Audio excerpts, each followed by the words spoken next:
Alors, l'objectif de cette présentation, c'est aussi justement de dresser le bilan des réalisations du risque et des prochaines étapes, puisque, comme vous le savez, on a été renouvelé par les FRQ depuis le mois de mars dernier.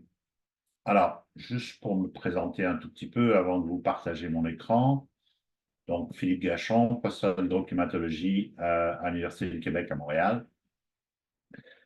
Alors, dans mon cas, j'ai une formation en modélisation, sciences de l'environnement. J'ai fait mon doctorat à l'UQAM en modélisation régionale du climat avec Peter Zwack et mon collègue René Laprise, qui avait monté d'ailleurs la première version du modèle régional du climat. On est rendu aujourd'hui à la 6e version d'ailleurs. J'ai fait ensuite un postdoctorat à Pêche et Océan Canada en modélisation couplée océan de glace atmosphère à l'Institut Maurice Lamontagne. Puis ensuite, j'ai entamé une carrière à Environnement Canada de 2002 à 2014 dans la division de recherche sur l'impact et l'adaptation, puis également dans la division de recherche climatique, modélisation, le groupe CCMA, Climate Change Modeling and Analysis, qui est basé à Victoria. Depuis 2014, donc, je suis professeur d'hydroclimatologie à l'UQAM et je travaille ma spécialité en modélisation climatique, modélisation régionale, mais également les extrêmes, les vents, etc. Les inondations, les feux de forêt. Alors, sans plus tarder, je vais vous partager mon écran. Et Valérie, tu me diras si c'est toujours le bon.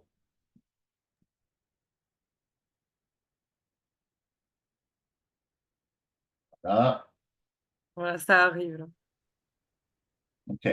Parfois un petit peu lent. Ouais, là, t'es Tout pas en mode là. présentation. C'est bon, c'est parfait. Parfait. Merci Valérie. Alors, on va dresser un portrait justement de ce qu'on a fait et les prochaines étapes. Alors, d'abord, qu'est-ce que le risque? On est financé par les fonds de recherche du Québec.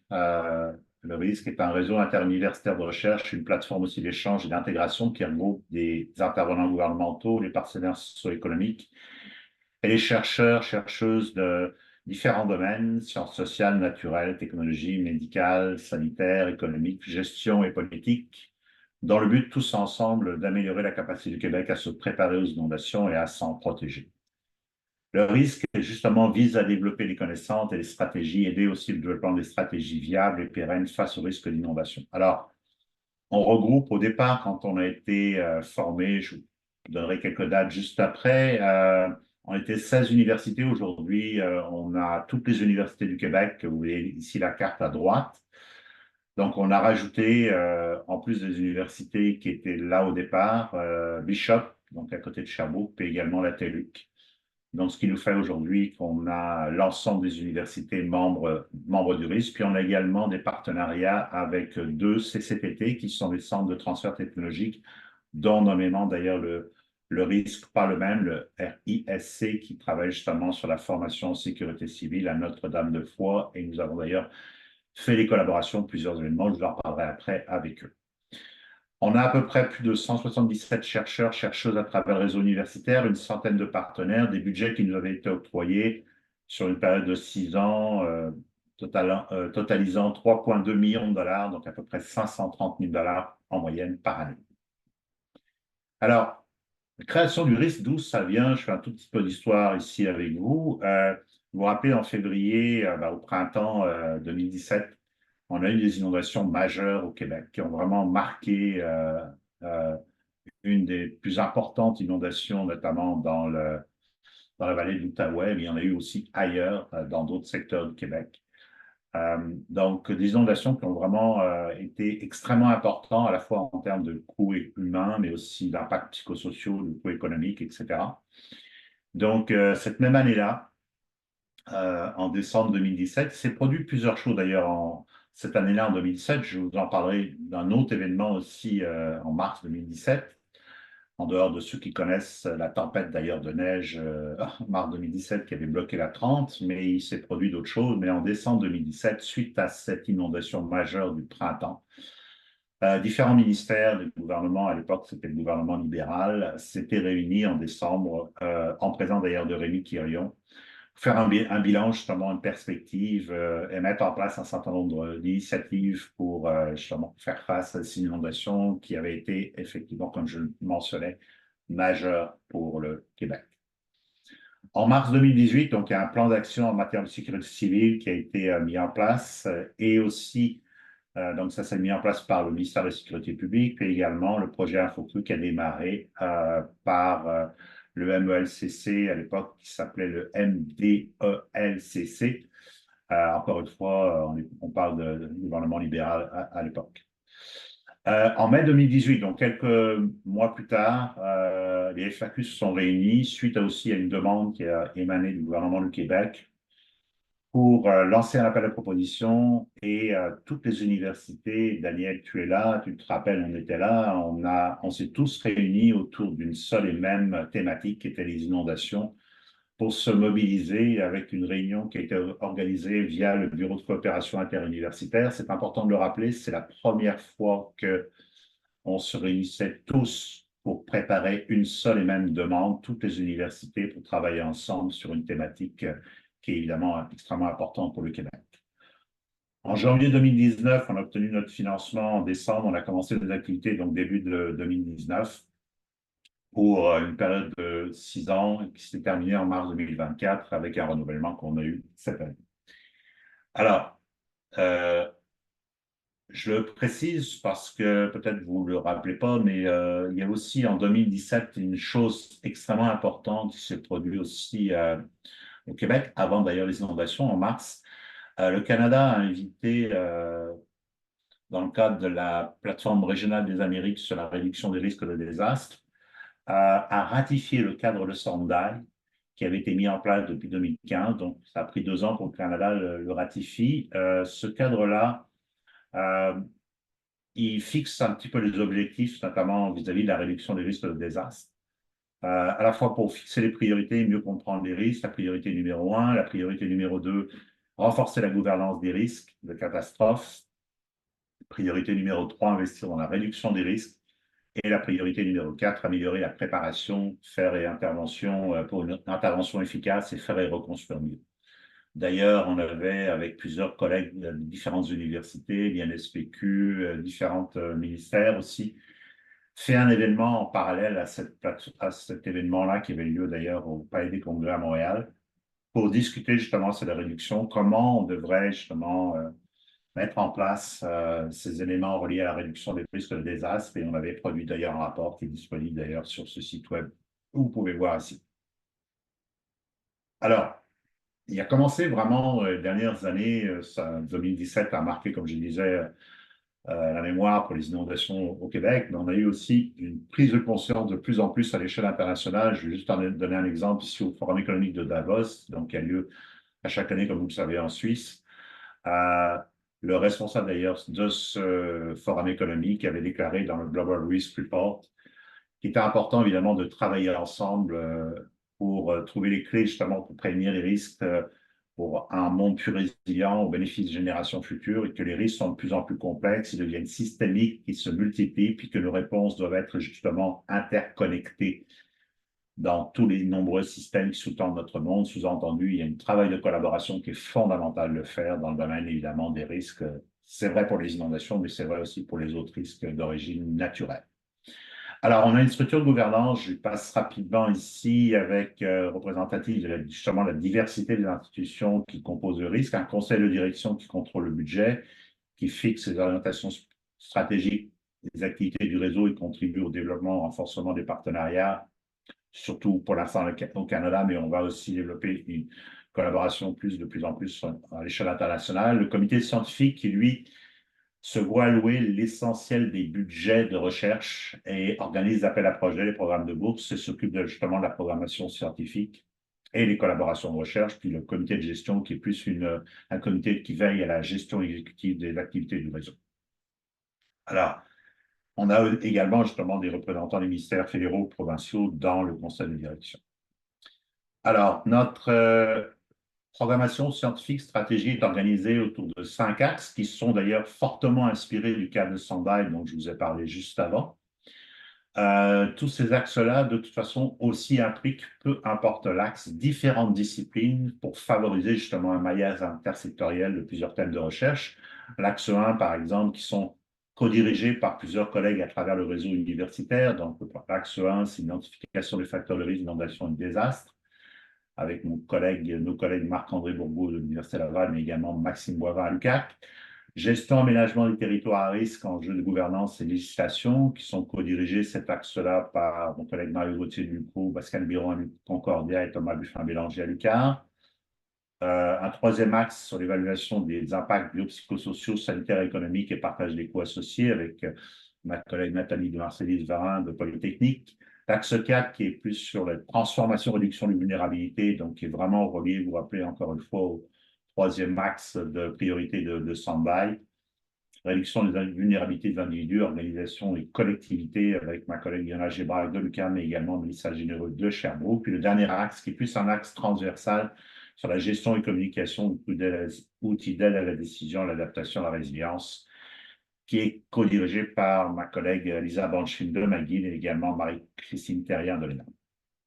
Alors, rapidement aussi en termes d'évolution du nombre de membres depuis le début du RIS jusqu'à l'année dernière, au moment où on a déposé d'ailleurs notre demande, on a une représentation donc avec à peu près 177 membres. On a ce qui domine surtout 57%, c'est surtout nos collègues en nature et technologie, mais vous voyez qu'il y a une bonne représentation de 37% de tout ce qui est le secteur société et culture.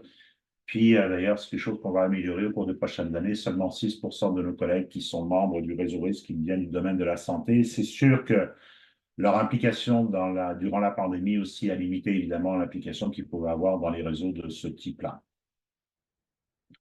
Alors, pour résumer un tout petit peu, je ne veux pas rentrer dans trop de chiffres, mais le risque a réalisé plusieurs contributions en recherche. On a financé pour à peu près 2,3 millions de dollars 5 appels à projets.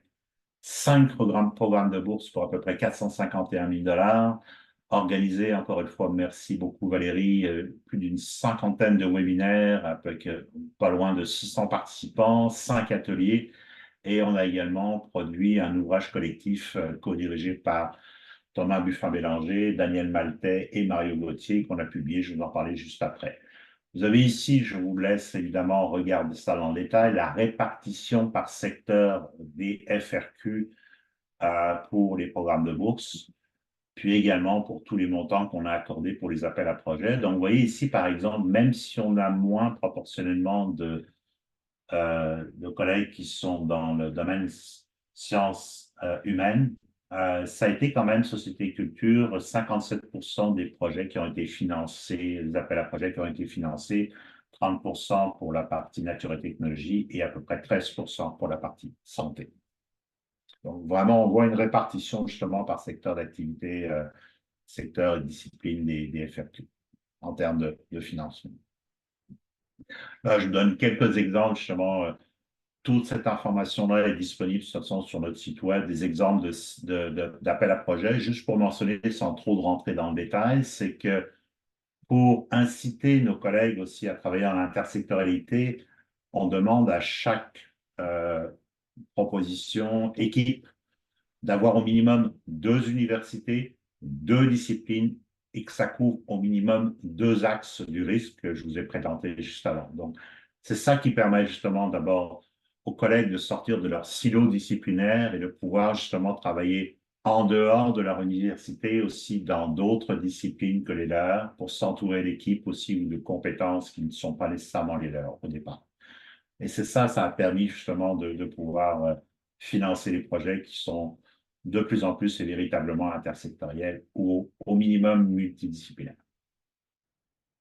Donc, des exemples ici aussi en termes de bourses. Vous voyez aussi la répartition des bourses. Souvent, d'ailleurs, la plupart du temps, les étudiants qu'on finance sont co-dirigés, soit par plusieurs collègues à l'intérieur de la même institution, soit même, vous voyez ici un exemple de co-direction qui ont été faits aussi entre certains étudiants qui étaient à l'UQAM, mais aussi une co-direction qui était faite à l'UQO. On a également mis en place un programme de financement postdoctoral avec la collaboration d'Uranos, également l'UMELCC via notamment le projet InfoCru, dont j'ai mentionné tout à l'heure l'existence, donc projet qui a été démarré par le gouvernement du Québec en 2018. Alors, en termes de rayonnement, rapidement aussi, on a une présence en ligne, évidemment, avec le site web, des réseaux sociaux, des infolettres aussi qu'on a démarré. Si ma mémoire est bonne, on a démarré nos premières infolettres en 2020.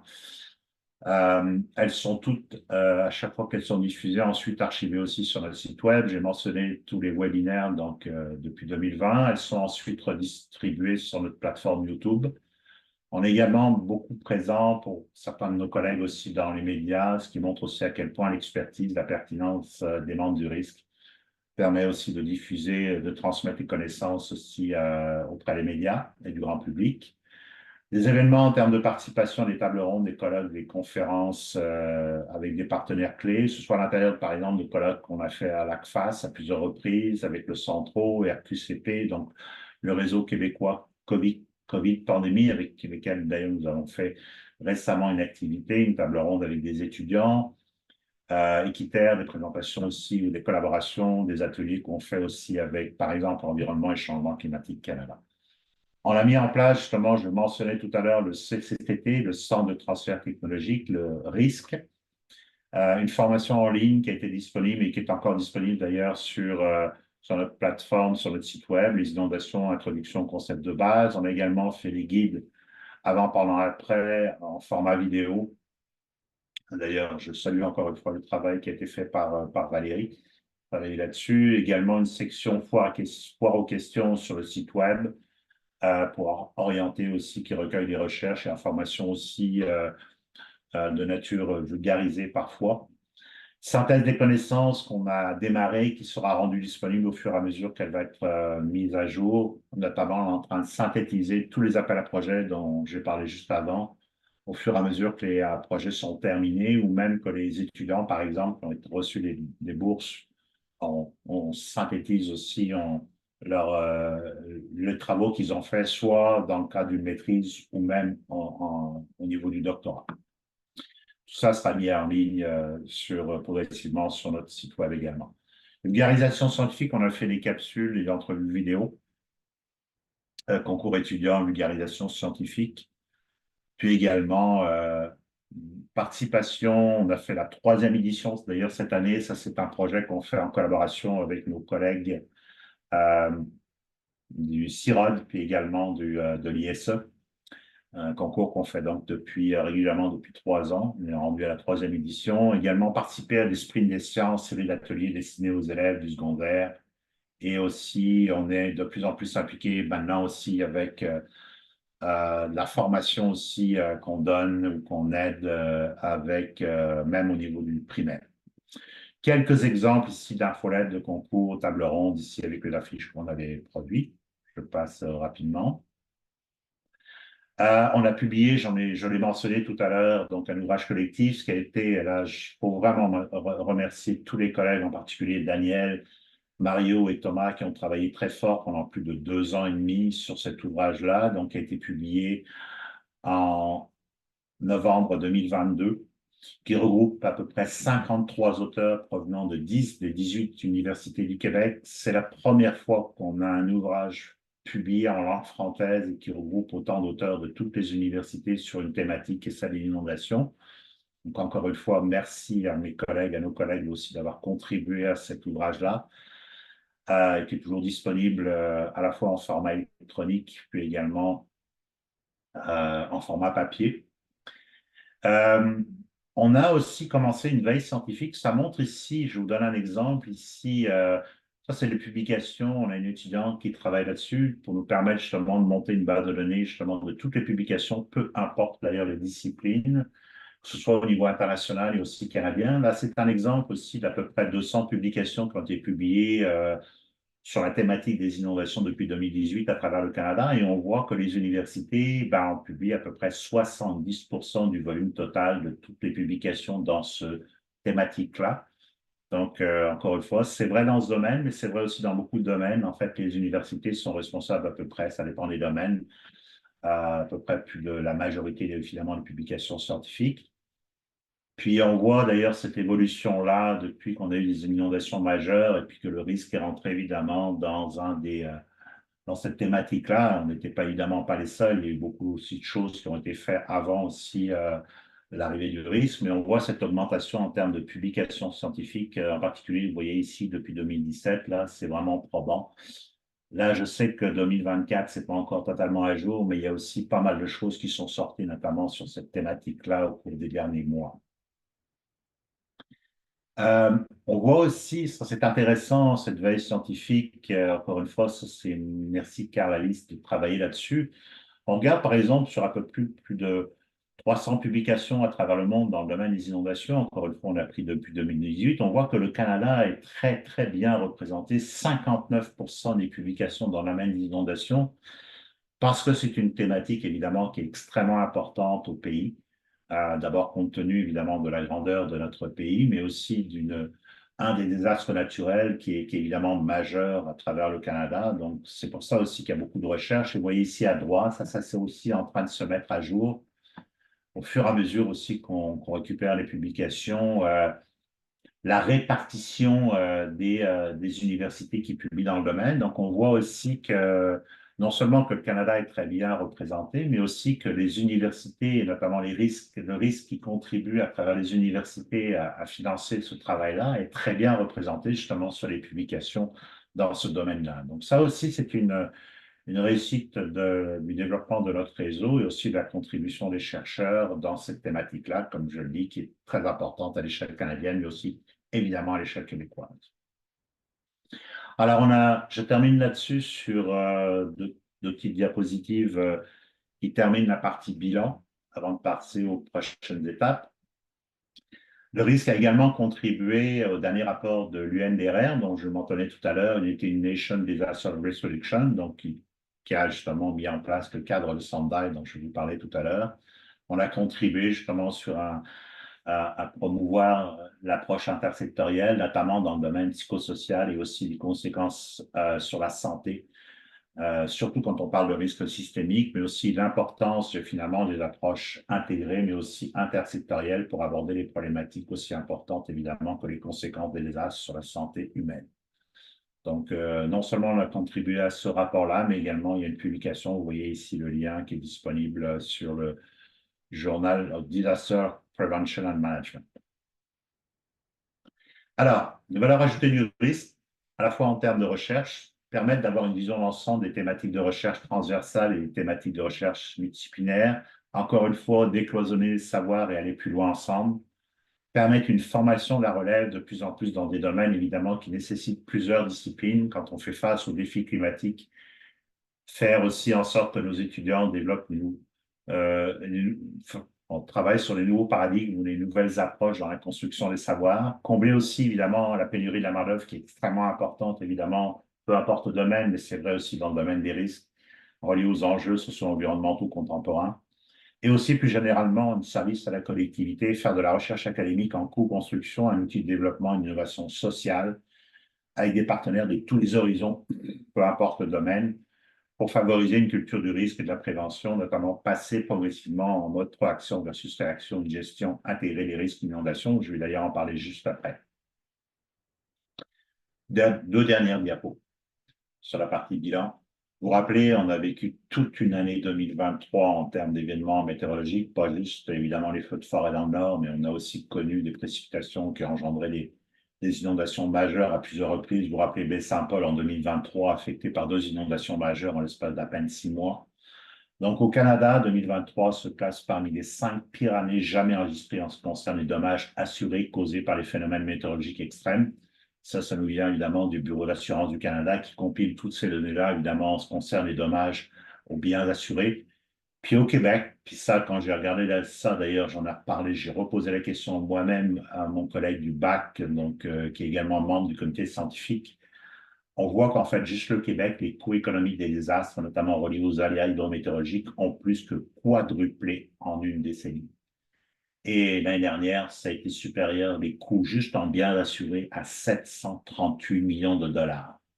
Ce qui est énorme. Donc, ça fait, il y a encore une fois des biens, c'est pas les coûts des biens non assurés, hein. Donc, c'est certainement des chiffres plus importants, mais les inondations, encore une fois, les événements qu'on a eu majeurs l'année dernière ont vraiment eu des coûts économiques extrêmement importants. Les inondations de 2017, j'en ai parlé tout à l'heure, 2019, 2023, il y en a également en 2020. On voit que ça s'accélère, puis de quadrupler évidemment les coûts en une décennie, c'est énorme évidemment en ce qui concerne les fonds publics, la pression sur les fonds publics ici au Québec. Alors, à travers le monde, 2023 aussi, c'est des coûts énormes, 280 milliards de dollars US, dont 108 milliards de dollars en coûts de biens assurés. Ça, c'est un travail qui a été fait par Suisse Erreur, donc la compagnie d'assurance en Suisse.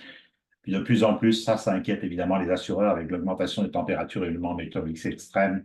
Ils deviennent de plus en plus fréquents et intenses. La facture des catastrophes naturelles, on estime que ça pourrait doubler au cours des seulement 10 prochaines années, voire plus dans certains pays qui seraient plus affectés que d'autres.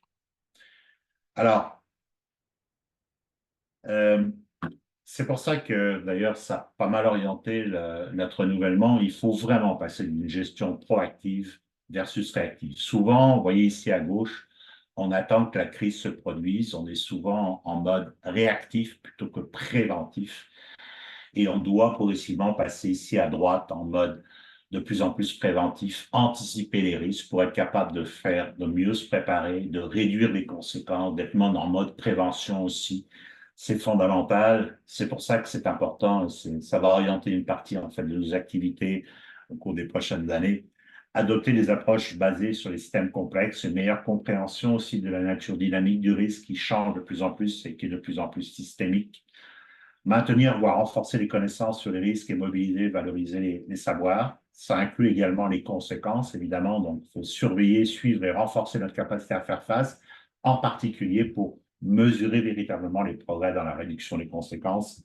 Ça, c'est quelque chose d'important. On a vu les coûts économiques qui augmentent, mais aussi les coûts, évidemment, sur les personnes, en particulier les personnes qui sont sinistrées et qui vivent évidemment des chocs, des détresses post-traumatiques ou des dépressions ou des stress particuliers qui ne sont pas juste reliés, Daniel pourra en parler tout à l'heure, à court terme et qui peuvent se prolonger sur plusieurs années.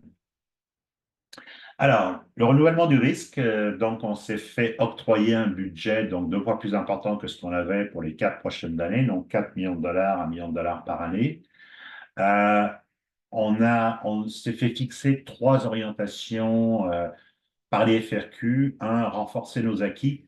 Encore une fois, dans le constat, dans le contexte aussi où les risques et les catastrophes climatiques s'accélèrent, on doit absolument continuer à transcender les disciplines, travailler dans les secteurs de la société qui sont importants, donc aussi réduire les conséquences, on vient d'en parler, briser les silos et continuer à faire du travail en co-construction et partager les savoirs, favoriser une meilleure gestion des risques par les autorités. Le travail aussi qu'on fait en recherche doit aussi contribuer aussi à faire que la gestion des risques par les autorités soit mieux, on va dire, éclairée par les connaissances nouvelles, améliorer aussi la communication des risques.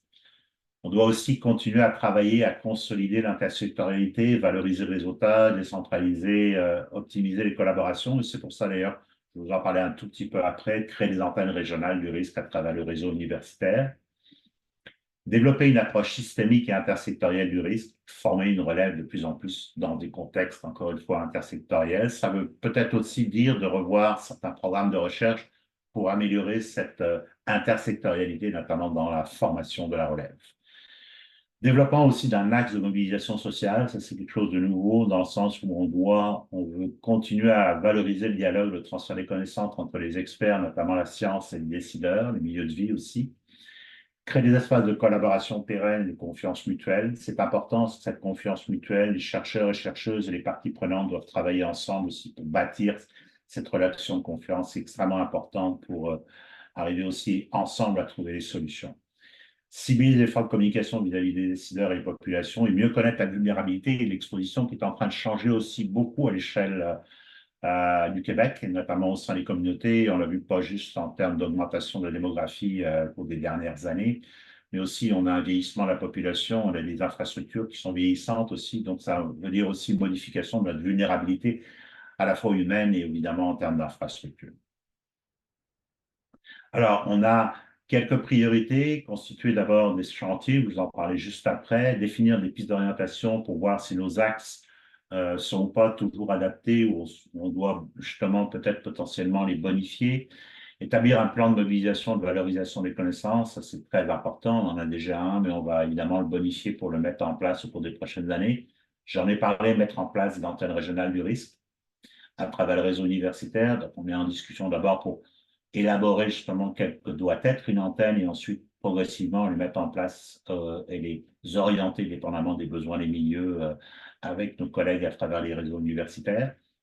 Développer une plateforme de gestion intégrée des données de recherche et les diffuser l'information aussi. Et mettre en place, j'en ai parlé un tout petit peu, de la veille scientifique, synthèse des connaissances sur une base continue, parce que ça aussi, ça nous permet de savoir qui fait quoi, où, comment et avec qui, et aussi de mettre à jour cette information scientifique pour, par exemple, éclairer, déterminer si on a des angles morts dans certains domaines, besoin d'une recherche particulière. Et c'est pour ça que c'est important d'avoir un état des lieux de connaissances qu'on fait de façon régulière. Alors, on a ces fameux 5 chantiers, un chantier sur l'approche systémique et intersectorielle. Les risques systémiques, j'en ai parlé juste avant, nécessitent justement de développer des approches, sont innovatrices, oui, mais qui nécessitent aussi de travailler sur les systèmes complexes. Et pour ça, évidemment, ça va nécessiter de développer des approches, encore une fois, euh, en intégrant différentes disciplines. Mobiliser et valoriser les savoirs, évidemment, relié au plan de mobilisation des connaissances, comme j'ai parlé tout à l'heure. Mettre en place justement un chantier favorisé avec des instances de gouvernance locale, régionale, par exemple les maires et les municipalités, faire remonter les besoins des milieux justement pour identifier, par exemple, certains projets qui pourraient être prioritaires ou certains types de services qui pourraient être prioritaires ou même de la formation, par exemple, qui pourraient être développés en collaboration avec les besoins du milieu. Établir aussi avec les ministères, organismes provinciaux, fédéraux, s'assurer encore une fois que le risque n'est pas là pour dupliquer ce qui est fait en termes d'initiative provinciale, mais aussi fédérale. On est là justement pour travailler avec tout le monde, donc favoriser les collaborations et en particulier entre le fédéral et le provincial. Les universités, on n'a pas d'appartenance politique ni rien. On est là pour travailler en recherche, former de la relève et favoriser le développement de collaboration utile pour la population qui paye ses impôts. Faire de la formation professionnelle et académique aussi, voir comment aussi tout ça, on va pouvoir améliorer, bonifier, aller aussi dans les endroits où on n'a pas été dans la première phase du risque, tout simplement parce que, par exemple, la pandémie ne nous permettait pas de monter des écoles d'été ou des formations particulières dans certains domaines. Alors, il me reste à peu près ouais, une dizaine de minutes. Je vais terminer aussi pour vous permettre après ça de poser des questions. Si vous avez un exemple de calendrier sur les 4 prochaines années, donc la première année, on est en train de travailler justement à développer ici l'automne, d'ailleurs, un plan stratégique du risque pour les 4 prochaines années. On en avait un. On va regarder qu'est-ce qu'on a réussi à faire, comment bonifier ce plan stratégique. Est-ce qu'on doit aussi revoir certains éléments ou y intégrer les éléments qui n'étaient pas là, tout simplement, dans la première mouture. Mettre en place des conditions propices, justement, j'en ai parlé avec les antennes régionales.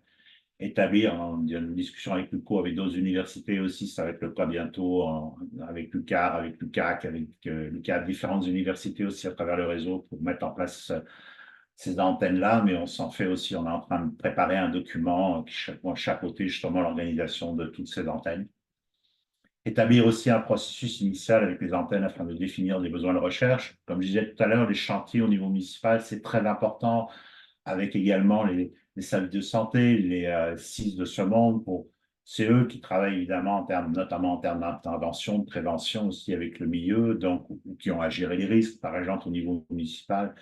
Donc, c'est avec eux aussi qu'on est en train de faire remonter ces besoins de recherche pour être capable aussi d'identifier éventuellement des programmations, mais aussi de bonifier ce que devraient être justement ces fameuses antennes. Définir les pistes d'orientation prioritaires et constituer et mettre en place les 5 chantiers dont j'ai parlé. La deuxième année, on va à ce moment-là aussi poursuivre le développement des antennes, mais on va, une fois qu'on a identifié les besoins des milieux, lancer nos nouvelles appels à projets, programmes de bourse pour continuer aussi à financer la recherche à l'intérieur du réseau universitaire, peu importe le milieu et la discipline, encore une fois.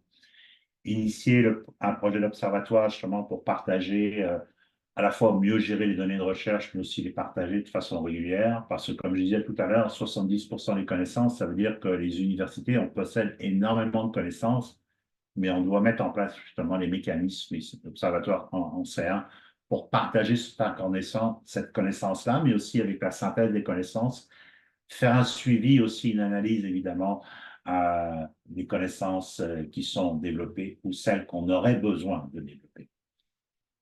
Poursuivre le développement des antennes pour l'année 3. Mettre en place aussi le plan de mobilisation des connaissances, lancer le deuxième appel à projet, programme de bourse, développer les programmes de formation aussi. Ça prend par exemple plusieurs années pour organiser les écoles d'été, donc on souhaite mettre en place justement, on va déjà y penser cette année, mais commencer à mettre en place ce que devrait être aussi potentiellement des formations, soit professionnelles, soit aussi bonifier les formations universitaires, soit comme je le disais aussi préparer des écoles d'été sur des thématiques, évidemment, encore une fois, transversales, qui seraient tout à fait pertinentes, puisqu'on a aussi accumulé aussi non seulement une expérience, mais aussi on a à l'intérieur du réseau risque aussi des projets très intéressants qui sont terminés, qui pourraient être, par exemple, valorisés en termes de formation au cours des prochaines années. Et dernière année, évidemment, poursuivre les dossiers initiés dans les années antérieures, lancer le troisième appel à projet, programme de bourse, réaliser la synthèse pour nous permettre de préparer aussi, nous aider à préparer le renouvellement et notamment identifier certaines choses qu'on devrait faire ou poursuivre au cours des prochaines années. Alors, je termine, puis je vais vous amener aussi sur quelques éléments de réflexion, quelques constats aussi après, avant de vous laisser poser les questions. Encore une fois, pourquoi revenir? Puis ça, j'emprunte d'ailleurs à quelque chose qu'on avait partagé avec le Mamache, avec qui donc, nous avons fait un appel à projet conjoint, comme on l'a fait d'ailleurs avec le RQM et également Ouranos. J'ai oublié de le mentionner tout à l'heure, c'est 3 organisations avec lesquelles nous avons fait des appels à projets conjoints. Mais avec le Mamache, on s'était ensemble, évidemment, fait un appel à projet ensemble, mais il était venu nous voir pour plusieurs raisons et j'ai repris un petit peu les idées qu'on s'était partagées. D'abord, pourquoi le risque plutôt que de passer par telle université ou tel collègue que je connais déjà? Ben d'abord, parce que ça permet d'avoir une vision holistique du problème à régler et de travailler encore une fois dans un contexte intersectoriel. Favoriser la formation de la relève scientifique, peu importe le domaine, plutôt que de choisir telle université, telle discipline, ben en cherchant des expertises à travers le risque, ça permet justement de pouvoir avoir accès et former de la relève, peu importe le domaine ou l'institution, par exemple.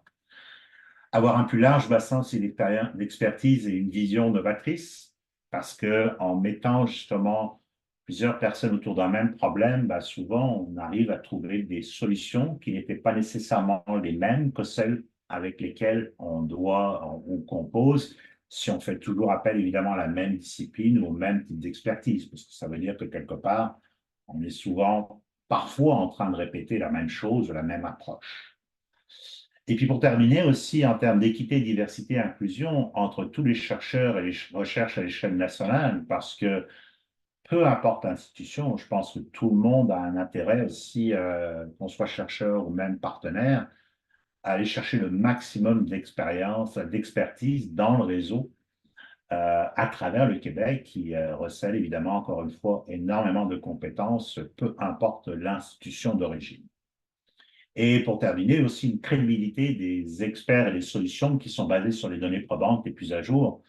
Encore une fois, que ce soit la stratégie d'adaptation, les stratégies d'adaptation ou le développement de la résilience, ça va être basé évidemment non pas sur les hypothèses, mais sur les connaissances évidemment les plus à jour. Tout ça afin de valoriser évidemment la mise en commun des savoirs et des connaissances nécessaires par les autorités qui gèrent le tri. On en a parlé déjà, j'en ai parlé à propos de la nécessité de mieux anticiper les risques, ça veut dire aussi par les autorités être capable de se mettre dans une situation plus préventive, anticipative, et pour ça, il faut évidemment avoir accès à une connaissance, encore une fois, la plus à jour et sur une base régulière. Alors, je vais prendre l'exemple, puis c'est vraiment les 2-3 dernières minutes avant qu'on puisse partager et poser les questions. Je vais prendre l'exemple du RQCP, donc le réseau québécois COVID-pandémie. Là, j'emprunte d'ailleurs quelques éléments de réflexion qui viennent d'une discussion qu'on a eue hier avec eux. Un nouveau réseau qui a été créé, qui s'appelle maintenant le Pré-CRISA, donc qui va travailler justement sur toutes les crises reliées au domaine sanitaire. C'est également un réseau qui travaille sur l'initiative intersectorielle et qui tente d'ailleurs en collaboration avec différents réseaux, évidemment le RISC, le RQM ou d'autres organisations ou institutions pour justement, encore une fois, favoriser l'inclusion de différentes expertises. Vous vous rappelez, pendant la Covid, il y a eu un besoin aussi de mobiliser un large spectre d'acteurs, de savoir, d'expertise, d'organisation. Puis tout ça a permis d'aider aussi à trouver des solutions, à la fois évidemment en termes de développement de vaccins, mais aussi en termes de prévention et de pouvoir évidemment soigner une pandémie qui était évidemment qui avait touché toute la population, que ce soit au Canada ou à travers le monde. Bon. Euh, il y avait des solitudes aussi qui persistaient à la fois en termes de producteurs et aussi d'utilisateurs des connaissances. Puis le réseau RQCP a ici été extrêmement utile, partager cette information à la fois de la part des scientifiques, des experts, auprès du grand public ou même des autorités. Et on a vu, pas juste d'ailleurs, vous vous rappelez, nos collègues aussi beaucoup présents dans les médias pour les épidémiologues, mais aussi ce transfert des connaissances qui s'est fait aussi pour prendre des bonnes décisions pour la gestion de la crise au moment de la pandémie, notamment au niveau du gouvernement du Québec et des autorités. Donc, ce travail vraiment de transférer cette information-là auprès des décideurs est extrêmement important. Évidemment, dans la situation qui était la COVID, l'urgence, le recours aux relations, aux outils, aux mécanismes déjà établis se fait naturellement plutôt que de repartir et de mettre en place de nouvelles choses. Donc, le réseau Québec Pandémie a simplement permis de regrouper des gens qui étaient travaillaient pas forcément ensemble, mais déjà des expertises ou à travers des mécanismes qui existaient déjà. Euh, L'intensification, évidemment, des périodes de crise en termes de nombre, de durée, de secteurs touchés, aussi de simultanéité. Vous vous rappelez aussi, pendant la COVID, on a eu aussi d'autres événements qui se sont rajoutés à travers le monde. Ça peut être des sécheresses, des inondations ou des événements majeurs. Donc, on voit de plus en plus que les crises, par exemple pandémiques ou épidémiologiques, se combinent aussi à d'autres crises et de façon de plus en plus importante et prennent aussi des durées ou touchent des secteurs aussi de plus en plus importants. Et tout simplement pour dire aussi, on a des ressources limitées, alors que les besoins sont exponentiels. D'où l'importance d'avoir les réseaux, que ce soit d'ailleurs CRISA ou RIS, pour permettre justement d'optimiser l'utilisation à la fois des compétences, des expertises, mais aussi les mettre ensemble pour en arriver aussi avec des données probantes. Alors, je termine pour dire que ce réseau-là, qui est un réseau de prévention, recherche, réponse et résilience face aux crises affectant la santé, ben, c'est un exemple aussi de comment l'intersectorialité est en train de se mettre en place, puis peut aider évidemment aussi à trouver des solutions face, par exemple, à des crises reliées à des épidémies comme la COVID, ou à d'autres qui vont se produire au cours des dernières années. Alors, vraiment, 3 diapositives. Je vous promets que d'ici 2 minutes, j'aurai terminé. On voit que l'année 2023 a été, d'abord, vous vous rappelez, c'est un record. Ici, vous avez les données, température, les anomalies par rapport à la période pré-industrielle. 2023 était l'année la plus chaude jamais observée depuis 1850. Elle a battu l'ancien record qui était 2016. Et on est rendu à très proche d'ailleurs du 1,5. Vous vous rappelez ce fameux 1,5 degré qu'on s'est fixé dans les accords de Paris. Au Canada, ça a également été l'année la plus chaude. Je passe à travers, ça c'est rouge partout. C'est les anomalies de température à travers le Canada pour l'année 2023, température moyenne. Ici, ce qu'on appelle des box plots, ici, je concentre ici. Vous voyez ici en rouge, l'année 2023. Ça a été l'année la plus chaude jamais observée depuis 1950, avant l'année 2010, ici, qui était l'année la plus chaude pour la température maximum quotidienne. Température minimale quotidienne, légèrement en dessous de 2010. Mais en termes de température moyenne, ça a été l'année la plus chaude. Donc vraiment, et on voit de loin 3,5 degrés au-dessus en termes d'anomalie de température par rapport à la période de référence, qui est énorme. On voit ici, là on est rendu la semaine dernière à les températures pour 2024 qui continuent à être plus chaudes que ce qu'on avait eu ici en orange pour 2023. Donc, c'est inquiétant parce que ça veut dire aussi qu'il y a des phénomènes associés à ce réchauffement qui est en train aussi de, potentiellement, on voit les canicules avec des 45 degrés qui sont produits un peu partout à travers le monde. On parle au Pakistan, en Inde, au Brésil ou autre. C'est vraiment problématique ce réchauffement qui est en train de prendre une ampleur qu'on n'avait jamais observée auparavant et qui s'accélère. Pour le Canada, vous vous rappelez, si on prend juste l'hiver dernier, ouais, c'est très, très rouge, encore plus rouge que la température moyenne. On a battu encore une fois pour l'hiver dernier, l'hiver le plus chaud jamais observé depuis les 50 dernières années. Encore une fois, devant 2010, qui était aussi l'hiver particulièrement chaud pour nous. Au Québec, si on prend juste l'exemple du Québec, ici, on a commencé à produire des bulletins sur l'ensemble des bassins versants du Québec pour voir faire un suivi des conditions météorologiques qui ont eu lieu sur le territoire, puis certaines qui ont pu ou pas engendrer des inondations. Mais on voit ici pour le Québec, encore une fois, pour l'ensemble de l'hiver, c'est le deuxième hiver le plus chaud à ce moment-là. Pas au niveau, on a vu que c'était le plus chaud au niveau canadien, mais au niveau du Québec, c'est la deuxième année la plus chaude en termes d'hiver, conditions hivernales après 2010. Vous voyez ici, ça c'est 2024. On produit maintenant des bulletins et on les partage. On en a deux en préparation pour l'hiver justement et le printemps. Alors, voilà, c'est la dernière diapo. Mobilisation sociale et scientifique inclusive est nécessaire. Le réchauffement s'accélère, y compris de plus en plus avec des effets dominos. Il nous faut évidemment surveiller les risques associés et les documenter, en particulier en termes de conséquences, afin de trouver des solutions innovantes et résilientes et tirer les leçons apprises des événements qui se sont produits.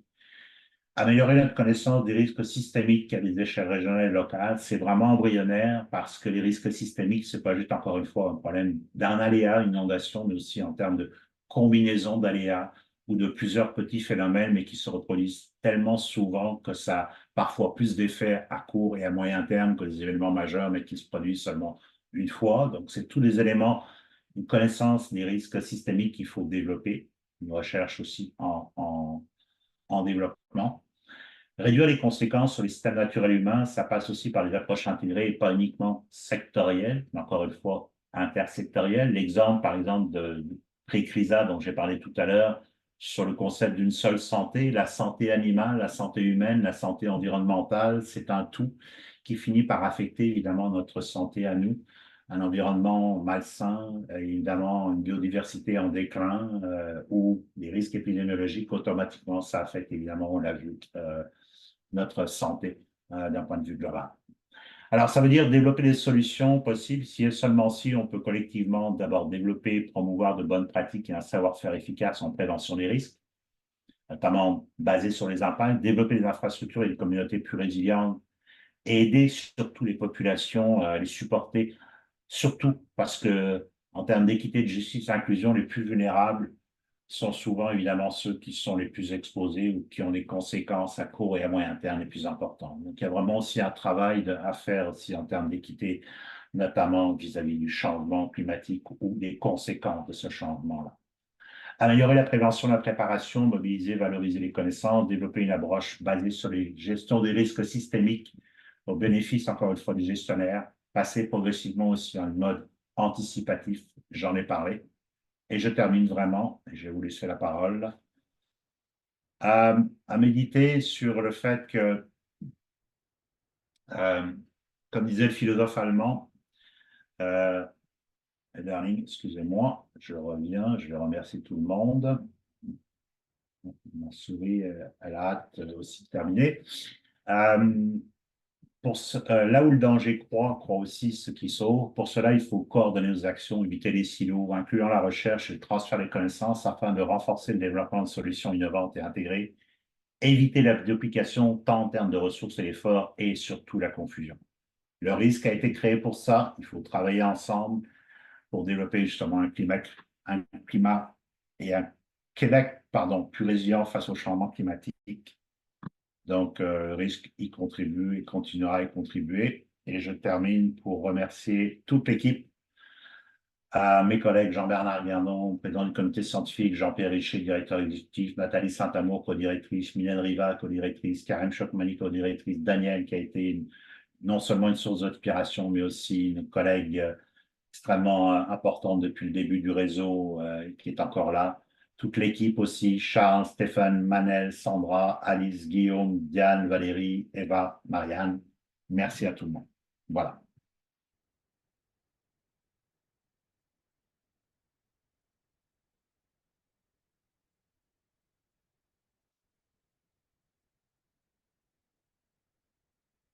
Alors, est-ce que vous avez des questions, interrogations? Allez-y, commentaires.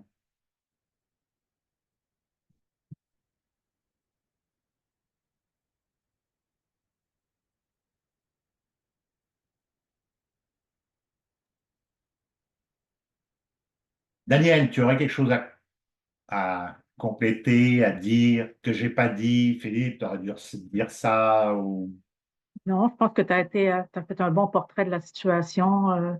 Je pense qu'il faut être assez fier. Je pense que le risque peut être fier de sa neutralité dans les demandes de subvention, dans les demandes de doctorat ou de maîtrise. On est vraiment des comités d'évaluation qui sont neutres, qui signent des formulaires là, de conflit d'intérêts, etc. Donc, le risque ne finance pas ses amis, là, il finance vraiment la qualité des travaux, la qualité des maîtrises et des doctorats. En tout cas, je pourrais rajouter ça là, à ce que tu as dit. Puis je pense que aussi, je pourrais rajouter que sans Philippe, il n'y aurait pas de risque. Philippe lui a donné sa vie au risque depuis les 4-5 dernières années. Donc, c'est un élément très, très important. Puis, je pense que les professionnels qu'on a actuellement, c'est vraiment un bel avenir qui s'en vient pour le risque. merci beaucoup, Daniel. Puis, ce que j'apprécie aussi beaucoup, c'est de voir dans ton discours que tu parles maintenant des conséquences psychosociales, des catastrophes et tout ça. Je pense que c'est vraiment intégré dans le discours des membres du risque. Donc, ça, c'est très intéressant aussi. Tout à fait, j'ai oublié de mentionner, j'en parlais d'ailleurs hier avec Lille et ça, on grandit ensemble aussi à travailler ensemble, à développer non seulement une habilité aussi à concevoir, à concept des autres et aussi les points de vue des autres. Ça, c'est fondamental.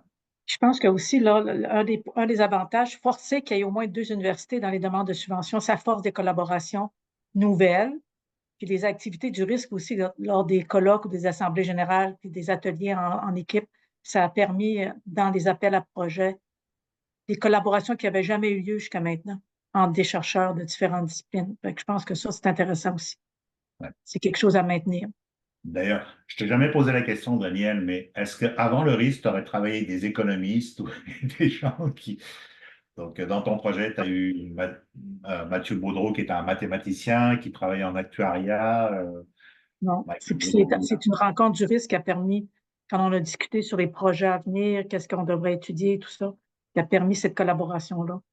Cette initiative qui s'est poursuivie aussi dans un autre projet sur les agriculteurs avec l'Université Laval puis l'UQAC. Donc, Ouais. Alors, est-ce qu'il y aurait des questions, commentaires? Je vois qu'il y a des... Merci Valérie, tu as mis...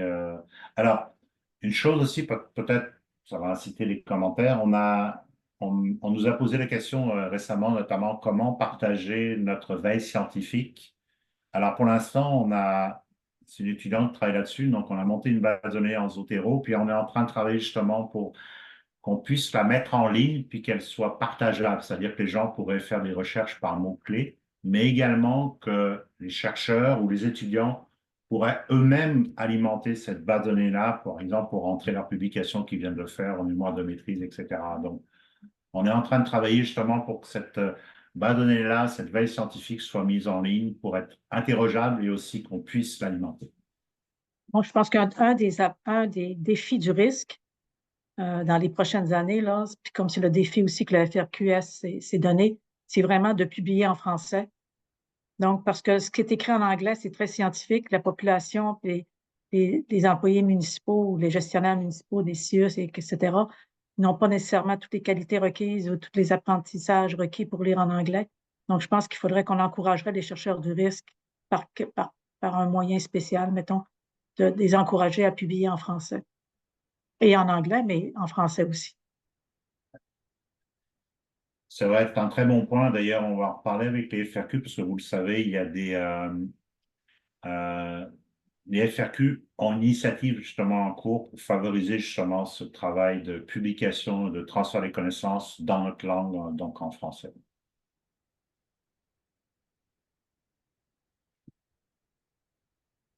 Donc, Peut-être qu'il faudrait faire une entente avec les différentes responsables des constellations des universités. Les autres, les chercheurs des universités, ils mettent ça sur Constellation, la bibliothèque, mais on n'a pas nécessairement accès à risque. Fait que peut-être faire une lettre d'entente avec les différentes constellations des universités, que si eux autres mettent quelque chose en ligne, que nous, on puisse le mettre aussi dans la banque de données du risque. tout à fait, parce que chacun aussi a son système d'archivage à l'intérieur de chaque institution universitaire, qu'on puisse le partager de façon plus. Nous, pareil, on a un système à l'UQAM qui s'appelle Archipel. En général, je pense, Valérie, tu me corrigeras, mais c'est disponible à l'externe de l'UQAM, mais ce n'est pas le cas dans toutes les universités, par exemple. Oui, mais c'est disponible, mais si on mais si on fait pas le lien, le risque avec Constellation de l'UQAC, mettons, ou de l'UQO, la personne n'ira pas. Fait que si Ouais. on sait, si on est informé des publications que les autres mettent sur les inondations dans leur système année après année, ben, ça va être c'est un Mais je plus. pense que c'est prévu dans la cartographie des connaissances et des expertises qu'on est en train de travailler, Philippe, aussi, de faire ça au risque. On ne s'est pas trop appuyé là-dessus, mais je crois que c'est un chantier qui est en cours, puis qu'on va mettre en ligne sur le site et qu'on va essayer de partager au plus de personnes possible.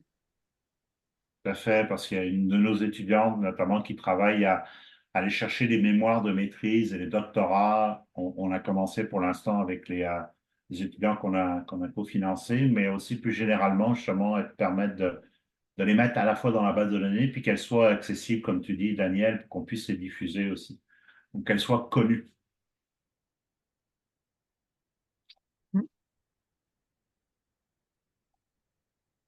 Voilà. Est-ce qu'il y a d'autres questions? Vraiment,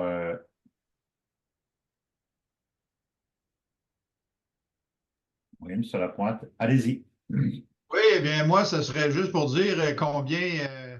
Moi, je suis du Covabar, qui est l'organisme de bassin versant de la rivière Richelieu. Ça me fait plaisir de vous saluer, M. Gachon. Je sais que vous êtes un résident de notre bassin, d'ailleurs. Oui. Alors, donc, j'ai bien apprécié justement les conférences à plusieurs occasions et je me dis aussi, j'admire le fait de l'intersectorialité aussi, le fait justement parce que en matière de gestion de l'eau, malheureusement, au Québec, ça manque la gestion transversale. Malheureusement, l'ensemble des ministères qui ont à gérer l'eau sont encore malheureusement assis dans leur silo. Donc, nous, comme organisme de bassin versant, on essaie de se démêler à travers de ça. Alors, j'apprécie éventuellement l'information du risque, d'autant que moi, je suis un de ceux qui croient que l'eau est le vecteur, je dirais, le dénominateur commun éventuellement dans la gestion des changements climatiques pour les prochaines années.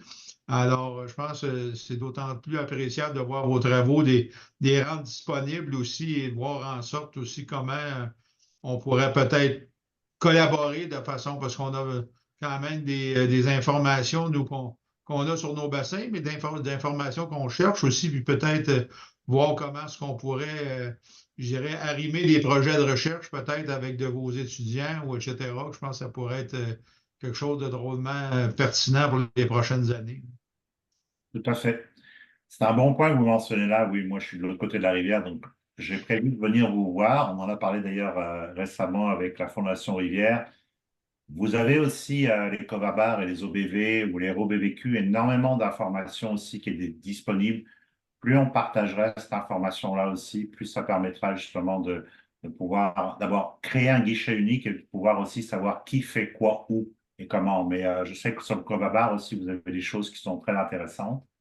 Oui, puis j'ajouterais un des problèmes qu'on a, c'est peut-être le sous-financement chronique de l'État qu'on subit d'une certaine façon, qui limite à un moment donné la rétention des professionnels qu'on va chercher. En tout cas, on travaille là-dessus, mais éventuellement, on cherche les appuis parce que, à quelque part, je pense qu'au niveau de la gestion intégrée de l'eau, c'est absolument nécessaire. Et comme je le disais tantôt, la gestion de l'eau sera d'autant plus importante dans tout le contexte des changements climatiques là, de part et d'autre, que ce soit dans les différentes matières et puis principalement peut-être en agriculture. Nous, dans le bassin, on a la MRC des Jardins de Napierville éventuellement qui est très problématique par rapport à la rétention des terres noires, etc.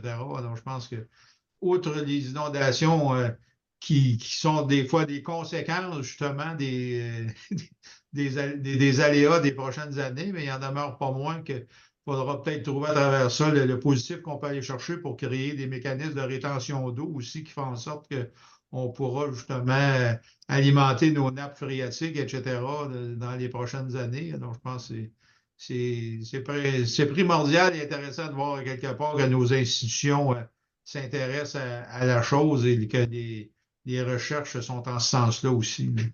Ouais, tout à fait. Et vous le mentionniez aussi pour les étudiants et tout ça, on va travailler justement là-dessus, comment on peut aussi, le risque peut aider justement à créer un bassin d'étudiants, notamment pour les stages ou pour justement aider les organismes comme le vôtre ou d'autres municipalités qui cherchent par exemple des stages sur des projets particuliers.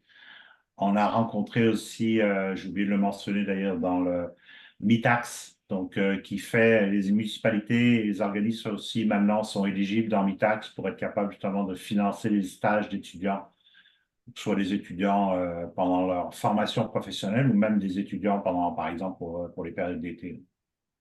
Ah, c'est bien. Ouais. Alors, Donc, en vous disant merci pour ce qui est fait. C'est très intéressant de suivre les travaux et l'évolution du risque. merci beaucoup à vous. Merci à tout le monde d'avoir été présent. Merci à votre présence aussi à tous et à toutes qui justifient pourquoi on fait des webinaires. Valérie, c'est ta dernière présence parmi nous pour l'organisatrice en chef que tu es depuis 2020. Merci beaucoup Valérie pour tout ce que tu as fait. L'organisation, c'est vraiment impeccable. À chaque fois, on me dit, oh, c'est extraordinaire Valérie. Même quand tu as des problèmes, tu les règles. Donc, merci beaucoup. Passez. Vas-y, tu peux prononcer quelques mots, Valérie. Non, j'allais te remercier de me remercier, donc finalement ça va être très rapide. Puis non, c'était un plaisir d'organiser les webinaires pour vous. Puis les webinaires ne s'arrêtent pas avec moi de toute façon, tu l'as dit, à partir de la rentrée, la relève sera assurée. Puis vous pourrez toujours venir participer à tous les événements du risque. Merci pour aujourd'hui, puis passez une très bonne semaine tout le monde. Je m'occupe de mettre la vidéo en ligne dès cet après-midi. Ouais. Merci Daniel. Bon été à tout le Merci, au monde et revoir. à bientôt. Au revoir.